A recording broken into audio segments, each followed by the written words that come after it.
Assalamualaikum warahmatullahi wabarakatuh. Namaku Nabila. Aku terlahir dari sebuah keluarga yang cukup mapan dari sisi ekonominya. Kalau dilihat dari silsilah keluarga, katanya masih keturunan keluarga kerajaan. Tetapi itu tidak penting bagiku. Tahun 1999, aku pertama kali mengenal dakwah yang bermakna salaf. Dan setelah mengikuti berbagai kajian Islamiyah, aku mulai meninggalkan satu persatu adat istiadat dan kebiasaan-kebiasaan yang ada dalam keluarga besarku. Hal-hal yang secara turun-temurun menjadi kepercayaan dalam keluargaku sudah mulai aku tinggalkan. Meskipun sering mendapat tantangan dari orang tua, tetapi aku tidak peduli.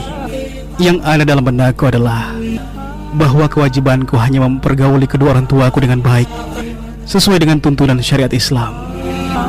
Selebihnya, tidak ada ketaatan pada mereka ketika mereka menyeru pada kemungkaran, apalagi kepada hal-hal yang bertentangan dengan syariat agama ini. Itulah prinsip hidup yang kuterapkan setelah mengenal dakwah. Sebagai anak yang terlahir dari keluarga berada, aku diberikan usaha kecil oleh orang tuaku, hingga usaha itu menjadi besar dan berangsur-angsur sukses dengan izin Allah melalui jerih payahku.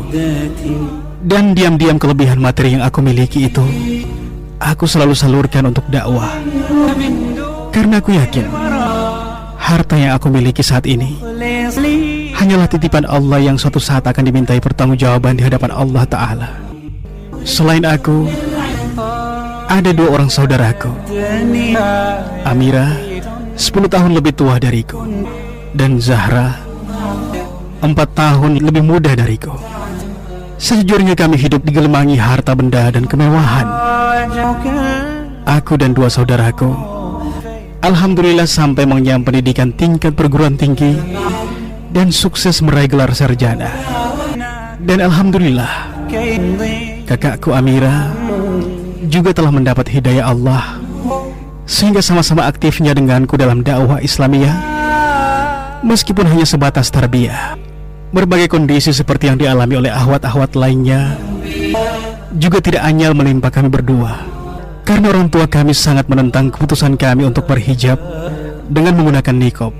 Iya, alasannya klasik, khawatir jauh dari jodoh. Tetapi alasan itu tidak membuat kami lantas menyerah. Kami berdua berusaha untuk selalu saling menguatkan. Seperti aku, kakakku Amira juga memiliki usaha pemberian orang tua, sebuah toko kecil yang menjual berbagai kebutuhan harian. Dan alhamdulillah juga ia selalu tak tanggung-tanggung mencurahkan harta miliknya di jalan Allah.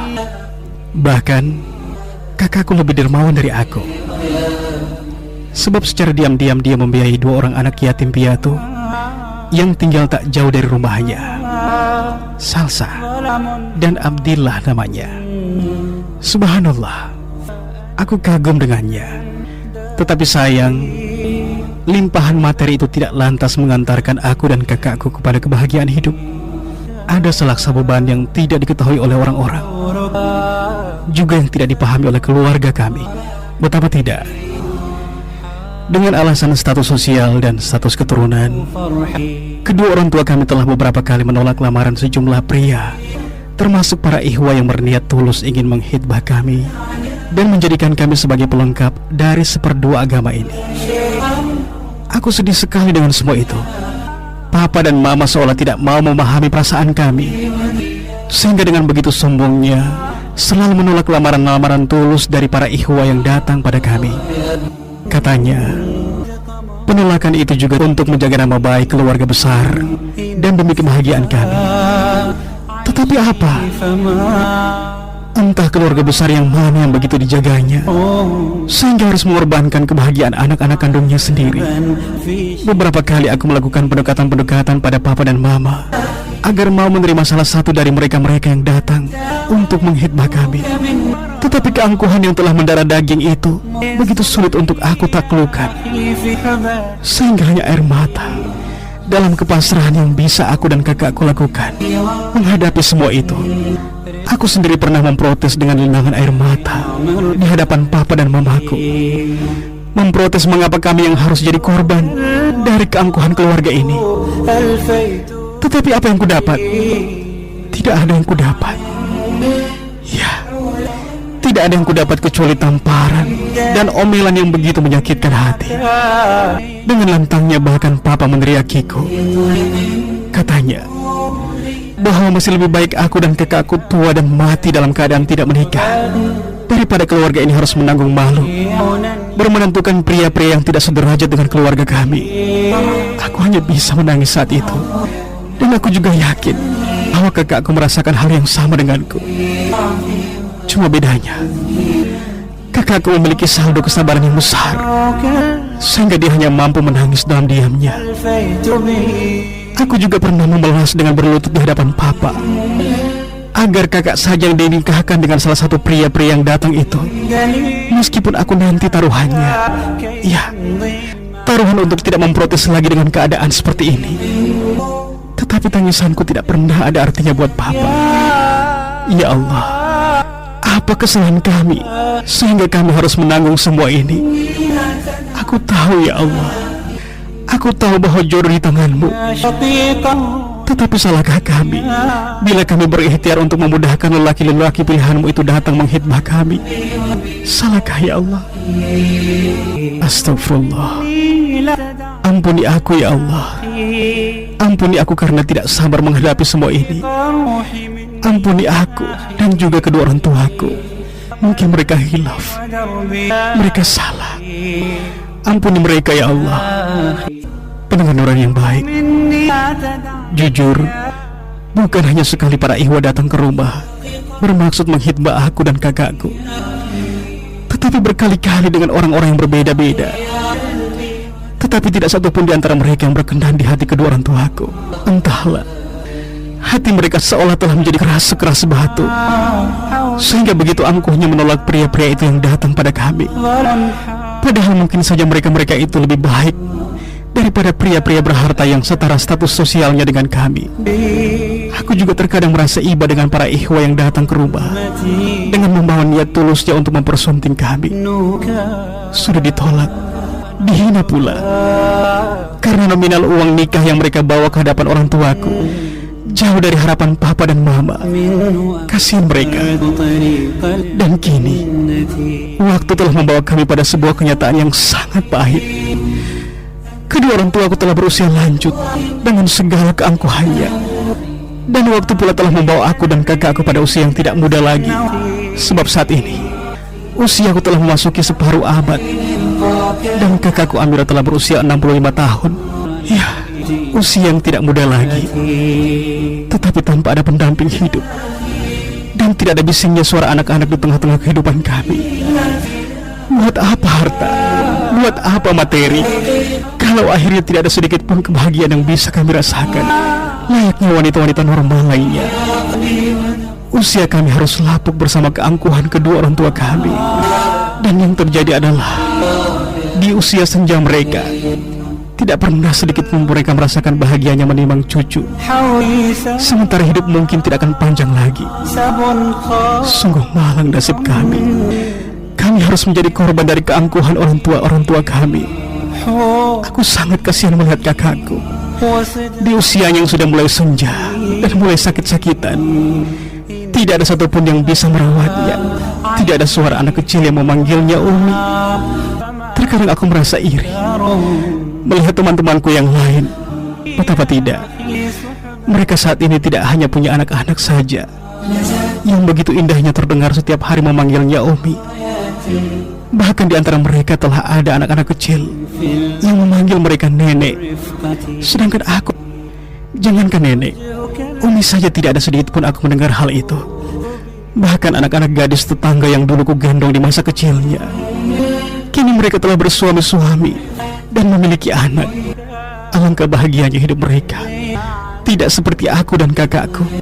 Beberapa bulan kemarin ada seorang ikhwah yang datang bermaksud baik padaku. Usia kami terpaut sangat jauh. Ikhwah itu masih berusia 23 tahun. Dan dengan keikhlasannya, dia mau menerima aku meskipun sudah memasuki separuh abad. Allahu a'lam apa motivasinya, tetapi itu tidak menjadi penghalang buatku. kedua orang tuaku telah memberikan sinyal lampu hijau pada ikhwah itu. Tetapi alangkah hancurnya hatiku manakala ku dengar kabar bahwa orang tua ikhwah yang menentang perjodohan tersebut. Aku sangat kecewa, meskipun aku sadari bahwa memang aku tidak pantas untuknya. Aku sangat kecewa karena terlanjur menaruh harapan besar untuk bersuami. Tetapi tiba-tiba harapan itu berubah menjadi luka dan air mata. Tetapi aku pasrah. Aku pasrah dengan semua itu. Karena penentangan orang tua ikhwah itu sangat wajar. Mana mungkin ada orang-orang tua yang mau menikahkan anak lajangnya untuk perempuan tua seperti aku? Mana ada? Dan akhirnya aku harus mengikhlaskan hati untuk menelan pahitnya luka di hatiku. Papa, Mama, aku ucapkan selamat karena selama ini kalian selalu menolak pinangan pria-pria soleh itu untuk kami anak-anakmu. Hanya karena mereka orang biasa yang menurut Papa dan Mama tidak setara status sosialnya dengan keluarga kita. Kini aku dan kakak telah berusia separuh abad, sementara tidak ada laki-laki yang sudi menikahi kami.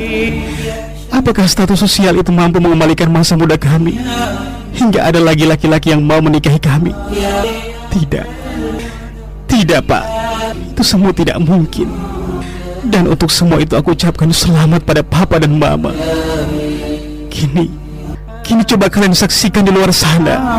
Bukan lagi Papa dan Mama yang menolak mereka, tetapi mereka yang tidak akan mau dan tidak menerima kami, anak-anakmu ini. Mereka yang berganti menolak kami. Mereka tidak akan mau, Pak, meskipun Papa dan Mama akan memberikan kami gratis pada mereka, karena kami tidak memiliki lagi arti apa-apa di mata mereka. Kami bukanlah sapi perah yang semakin tua usianya semakin mahal harganya. Kami ini manusia, Pak, wanita lagi, yang justru semakin tua semakin tidak ada harganya sama sekali. Tetapi sudahlah, percuma aku menyesali semua ini, percuma aku meratapi semua ini. Karena aku yakin semua tidak ada gunanya sama sekali. Sebab nasi telah menjadi bubur. Wahai para orang-orang tua yang memiliki anak gadis, aku nasihatkan pada kalian, jangan korbankan anak-anak kalian hanya demi sebuah kehormatan dan harga diri keluarga. Janganlah memandang laki-laki yang akan datang pada mereka dari sisi materinya saja. Sebab materi bisa didapat di mana saja dan kapan saja selama kita mau berikhtiar. Tetapi masa muda mereka tidak akan bisa dikembalikan dengan banyaknya materi yang kita miliki sekalipun. Sebab jangan sampai tangisan kami anak-anak Malang ini akan sama dirasakan oleh putri-putri kalian di hari esok, hanya karena keangkuhan kalian. Bukankah agama kita lebih menganjurkan kita mengutamakan akhlak dan agama dari para pria-pria yang datang melamar putri-putri kita, tanpa harus mengesampingkan harta dan silsilah keturunannya? Tetapi sekali lagi agama yang harus kalian utamakan. Hanya Allah yang tahu bahwa aku menulis kisahku ini dengan air mata yang mengalir tiada henti. Meskipun aku tahu air mata itu adalah air mata yang sia-sia. Wahai para ahwat-ahwatku sayang, mulailah kalian masukkan dakwah kalian pada orang tua kalian, agar mereka akan mendapatkan hidayah Allah dan akan mendukung setiap langkah kalian dalam dakwah ini, termasuk masalah pendamping hidup nanti. Jangan sampai penyesalan yang aku rasakan saat ini akan menjadi penyesalan kalian di masa depan nanti. Jangan sampai terjadi, wahai ahwat-ahwatku sayang. Wassalamualaikum warahmatullahi wabarakatuh.